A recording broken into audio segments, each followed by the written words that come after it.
She was Julia Murphy. She was from Troy, New York, from a very large Catholic family. She was educated at the Convent of the Sacred Heart, the same nuns who founded the convent, the Sacred Heart, just up on East 91st Street. This was up in Albany. Not long before her husband's death, her father had passed away. So arguably two very important people in her life, her father and her husband, had passed away, and now she turned to someone who, another man in her life, her pastor, who became an important influence in her life.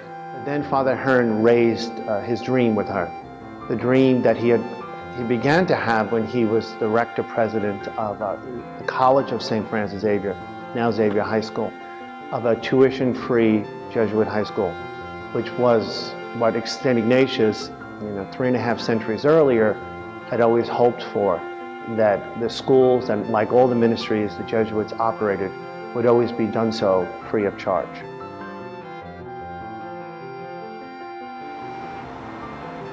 The house was completed in 1894, and the Grant family moved in just a few years later. It's 11,000 square feet in size, 5 stories tall, and it's just a short walk from the landmark Regis High School building up on East 84th Street. The house had many religious objects in it from the time the Grant family moved in, but in 1914, Mrs. Grant had a private chapel built in the residence, naming it the Chapel of the Holy Spirit.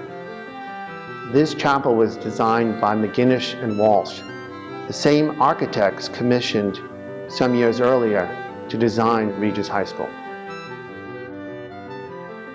From 1914 well until the 1970s, one of the Jesuits from the 83rd Street community went to celebrate daily Mass at the house. This woman that I interviewed, who knew the grandchildren, said the grandchildren were very, very devout Catholics. She described the house as she visited it with her husband in the 1950s as having almost a monastic, a convent-like quality to it, which clearly the 3 grandchildren, who were now well into their 40s and 50s, maintained after the death of their mother. Eventually, Hugh Grant offered it to the then Archbishop of New York, Terence Cardinal Cook, who accepted it, with the idea of maybe turning it into a residence for priests. But eventually, he decided to offer it with Hugh Grant's permission, to the Holy See.